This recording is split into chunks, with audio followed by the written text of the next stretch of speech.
Restorative justice really opens up the opportunity to have all people heard. It allows the harmed party to share about their experience, about the harm that was caused, and also allows the other party to really take responsibility for their actions. The 5 R's of restorative justice: repair, responsibility, reintegration, relationship, and respect. Having the sense of involvement in the community. It opens up the opportunity to have all people heard. They get to share from their perspective about the incident. I think of restoring their heart and minds as well as their souls, and providing that closure that they need. Restorative justice gives the community time to heal.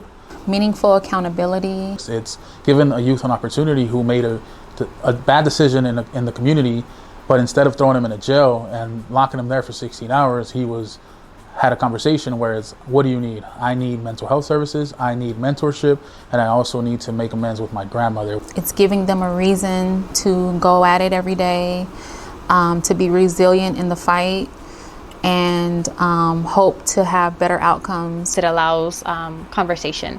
If we think about the other methods that do exist, in reality, a lot of those methods don't allow people to come together and have a conversation and see each other face to face and really talk about the harm that was caused, take responsibility.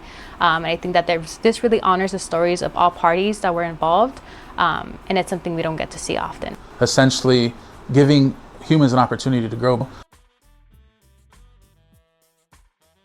I think that restorative justice really empowers people to use their voice and speak about their perspective, speak about their harm, speak about taking accountability. Restorative justice can really help the community feel better, improve, repair the harm by having everybody share their story. What restorative justice does when it comes to a community is it heals it, because it stops the perpetration of damage to your own community. With healing, what that means is just addressing the trauma. Sending someone to jail sometimes doesn't fill that void. However, therapy does, and other forms of healing do. So listening is a key element of restorative justice, and I believe that it allows all the key players to have their voice and their platform to be listened to. It also allows for the adults in the community to listen to youth and hear what their needs are.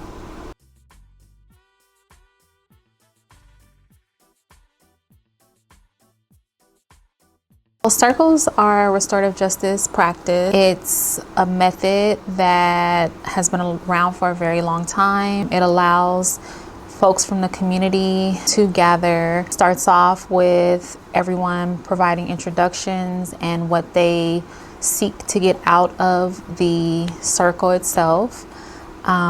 There's also a talking piece that is included, and that involves the person holding the talking piece and everyone providing their undivided attention. The practice allows a safe space for everyone to share out, especially if they're typically not one to voice a concern.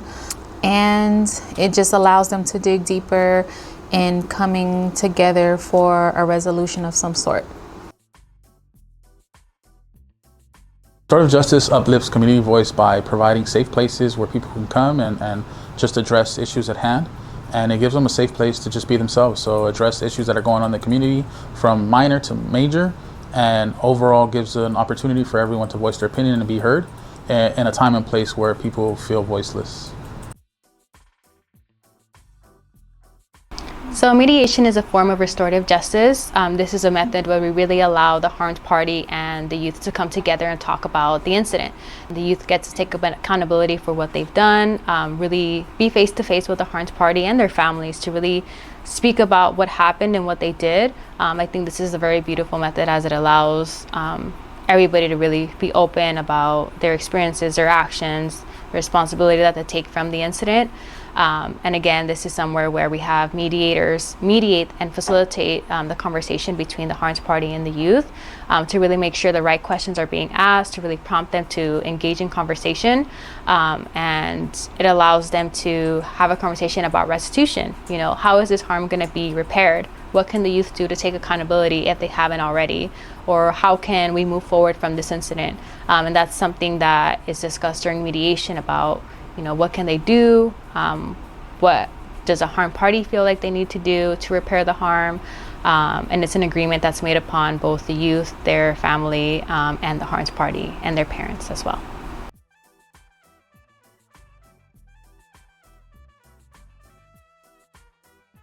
African American boys and girls are disproportionately represented when it comes to the prison populations.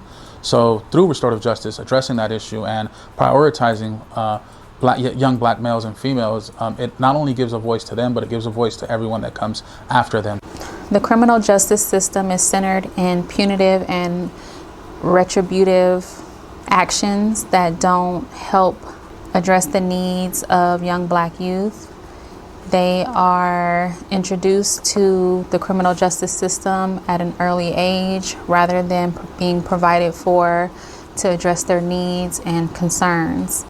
So rather than introducing black youth into the carceral system, diversion and other restorative justice practices provide interventions that are geared to address their needs through a trauma-informed lens and provide tools for success and betterment for society.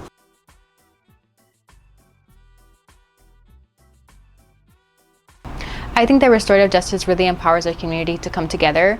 I think that it allows everybody to see that there's different ways to resolve conflict. Restorative justice provides the community with answers that the typical carceral system would not. It brings about an understanding to the community. It equips them with more knowledge, therefore empowers them to navigate the harm and the repair in the best way that they see fit.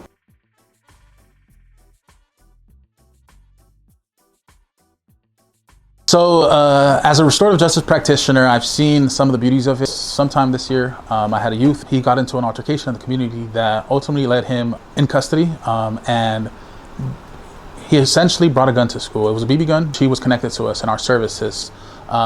He confided in me all the different traumas he went through throughout his life. He was abandoned by his mother. His older brother was addicted to substances, and he was being taken care of by his grandmother, who wasn't considered able-bodied. On top of this, he had mental health issues.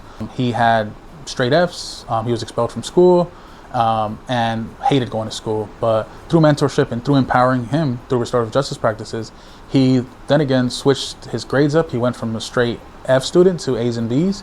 He went to school every day. He had a therapist for over 6 months, and his lens on life changed. So through restorative justice, this young adult who would traditionally go to jail and be sitting in a cell had his needs addressed, which were he needed mental health, he needed mentorship, and he also needed to re-amend his relationship with his grandmother, which was ultimately successful. A story that comes to mind when I think about RJ practices is a story that was for a FARS family mediation, a parent and their child, where they really got to discuss about how they feel like they can improve their communication. The challenges that they were having at home was miscommunication, a lot of yelling, a lot of disrespectful language from both sides. And through the family mediation, the parent got to recognize that they too had to do something from their part to improve their communication and overall improve their relationship. And I feel that without the mediation itself, the parent wouldn't have been open-minded to see that from the youth's perspective. The youth was able to be open and share where they feel that their parent could improve to really get them to a space where they can have good communication and a good relationship. And the parent was open to hearing that and recognize that they too need to do better if they want to have a relationship.